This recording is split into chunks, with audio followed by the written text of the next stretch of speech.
This is number 4 in a series of stories about remarkable women in U.S. history.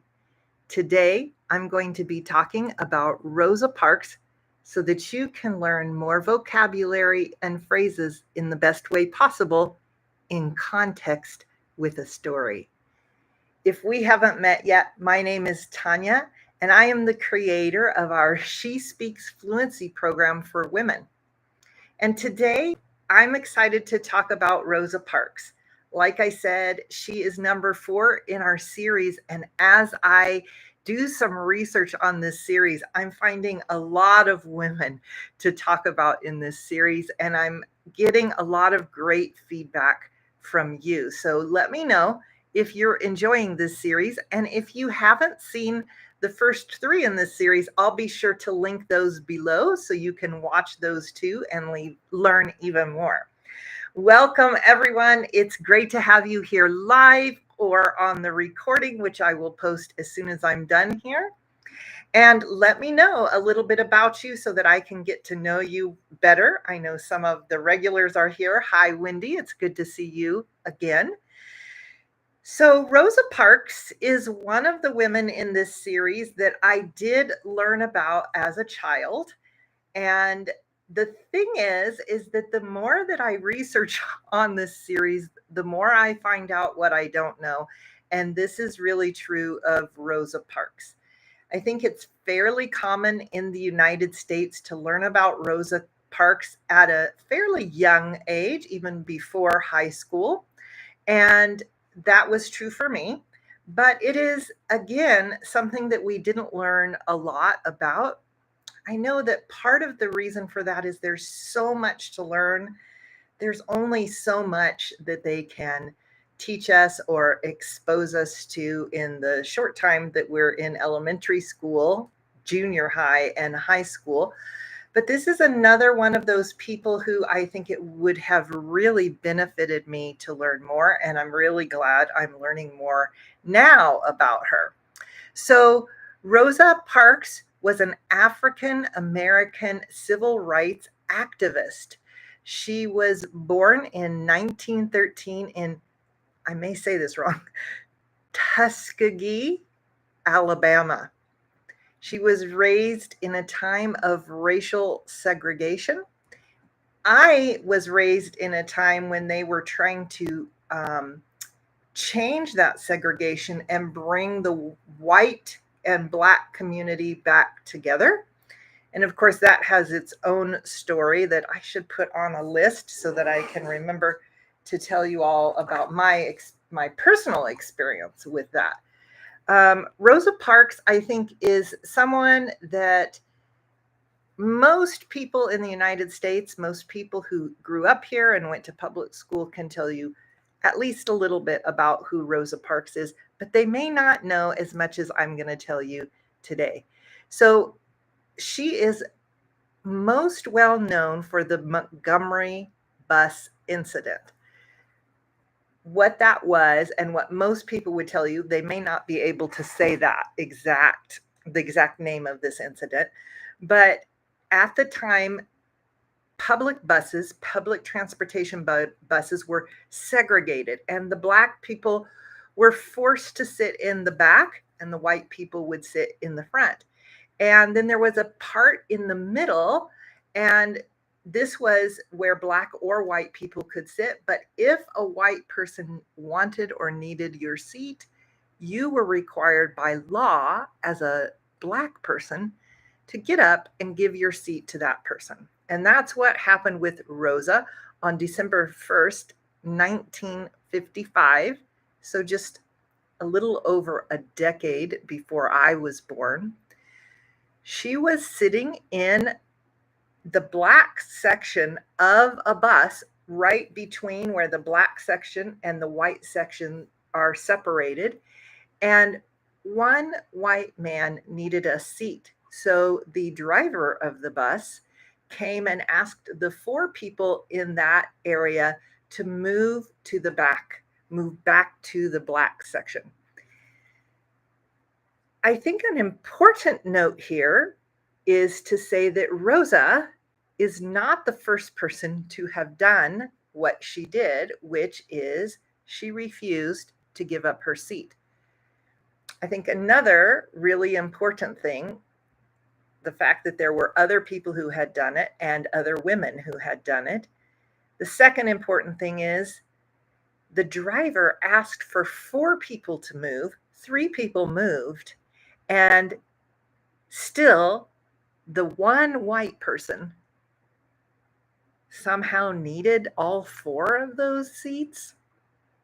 To me, this is horrible racial injustice. And Rosa was, I just lost my train of thought. Rosa was arrested. She was arrested and taken in. When we say that someone was arrested and taken in, it means they took her down to the police station to book her, to charge her for this illegal action, which is just unbelievable to me. Another thing is that I learned while looking at the information at this time is that the bus driver could legally arrest somebody on the bus. In this case, the police came. I guess my question is, did they not have like crime going on somewhere where the police officers could be keeping people safe? Because there was no one unsafe in this situation, with maybe the exception of Rosa and the other Black people on the bus. And I just am, I'm horrified, to be honest with you. Horrified meaning I just am, this is horrible to me. Let's look and see what your questions are. If you have any questions and you haven't had a chance to write them yet, you can write them in the comments or chat here. Iman, welcome, says, I want to learn English. A lot of my level is B. Then you are in the right place. This we have here intermediate. My stories and lives that I do are all for intermediate and advanced level learners. Both people will benefit from this. You do not have to understand everything you're hearing. You want to understand about 95% or more, at least 90%. Welcome, welcome. So glad you're here. Inu is here from Japan. It's great to see you. Inu, thank you for your kind words. I see that we have people here from all over the world. This is a fabulous thing here today to have you all here sharing this story with me. Holzak says, it's good to see you. What a coincidence it is, because my name is a coincidence because my name is Tao Young Park. It is a coincidence. You have a similar Rosa Parks. She has an S on the end of her name. Your name is very similar. How interesting that is. Very cool. So to go on with this, Rosa was arrested, and this is not the whole story. I think here it is also important to mention Joanne Robinson, another remarkable woman in U.S. history who was at that time involved in this civil rights movement. And she was the person who really organized, she along with other people, the Montgomery bus boycott, where the Black people, which we very often today say the African Americans, all boycotted the bus system, meaning they stopped riding the buses anywhere. They didn't take the bus to school, to work, to a store, to visit someone. And previously, they had used the bus system for their main transportation. And in fact, 75% of the people riding the bus were African Americans. And because of that, and because they all joined together when she meaning Rosa Parks, was arrested and then tried in a court, they were able to change the law. But first, It actually lasted, this boycott lasted for more than a year. These people didn't ride the bus for more than a year. And one of the interesting things that I learned that I didn't know is that they all helped each other out by giving each other rides, creating a system much like Uber is today, but a private system to give each other rides and help each other get to where they needed to go. They also walked in groups to help keep each other safe, because people who did not obey this law, this segregation law, Black people were abused and sometimes even killed. People who were boycotting were also abused. They were heckled. They were yelled at. They were treated terribly. And I think that this is an important thing to have awareness of. And I want to also say to you that in my time researching this, I did find some other videos that I thought were very interesting. One in particular is by one of my favorite YouTube channels called Crash Course. I used this YouTube channel years ago when I was homeschooling my kids, and they have an entire section now on Black history. And not only do I think the videos are very good, the gentleman who narrates the videos, speaks on the videos, speaks very clearly and is easy to hear and understand. So that could be another resource for you if you're looking for more places to find English that you can listen to so you get more comprehensible input, which is so important. And I'll be sure to link those videos below as well.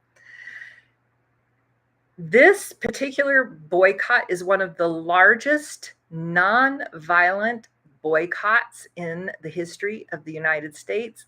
It is an example of civil disobedience. And after more than a year, they did in fact get the law changed, and it was illegal to segregate the buses after that time. So they did have a legal victory. It was decided that it was unconstitutional to do this and not allow the people on the bus to have their seat. In this day and age, it seems very obvious that this is unconstitutional. Hopefully, we will continue to remember things like this. Later in her life, and the legacy that she left is that she continued with activism. She did have a hard time. She was harassed where she was from there in Montgomery, Alabama. And so she moved to Detroit, Michigan, where she worked for Congressman John Conyers and co-founded the Rosa and Raymond Parks Institute for Self-Development. This is something I'd like to know more about. And that reminds me to tell you that one of the things you can do with these videos is think of parts that are interesting to you and find out more information about that particular thing. If you are a woman who wants to be more fluent in English and you have an intermediate or above level of English now, but you are too embarrassed to speak, you're too nervous to speak, you don't feel confident, or you just don't know what to do to become more fluent, I want to invite you to come to my free class called 3 Secrets to Becoming Fluent. And in this class, I'm going to teach you how you can become more fluent without using boring books or techniques and without doing things that don't work. If you want more information about this, I will put the link below as soon as I post this video after this live is over. All right. Rosa Parks did get awards and honors. She received the Presidential Medal of Freedom, and this was in 1996, given to her by President Bill Clinton. And she was also awarded the Congressional Gold Medal in 1999. She is known as the mother of the civil rights movement, and she has left a long and lasting impact on the United States. I hope that Learning a little bit about Rosa will encourage you to learn more about some of these remarkable women in the videos I've already made, but also to do some investigating, some research on your own, and to find out more about Black history in the United States. I'm going to check and see if we have any questions here. Welcome, Jobson from Brazil. Hello, it's great to see everyone here. Welcome from Mexico. It's fabulous to see you. Hi, Kleber. It's great to see you here as well, one of our regulars. Some of our regulars are not here today. I noticed that Merzad said it's 2 a.m. in Iran right now. Too late for a lot of people to be listening. So I hope that you all learned something new here today, and I would love to hear more from you. When this live is over, you can head on over, or in other words, you can go over to the recorded version. Head on over means go over to the recorded version and write any questions you think about there, comments or thoughts. This is a great way to practice your English, and at the same time, you're really helping me, because these comments that I get really do make a difference, not only for the YouTube channel and to make it possible for me to continue putting out or making content like this, but also I get so many kind and caring comments. It really does make a difference for me. And so I want to be sure and thank you all. And if right now you're looking for another video so that you can continue getting more comprehensible input and working on your fluency, there's already a link below to my story series. And when I post this live as a recording, I'll put another one for you here. I'll see you in class. Have a great day.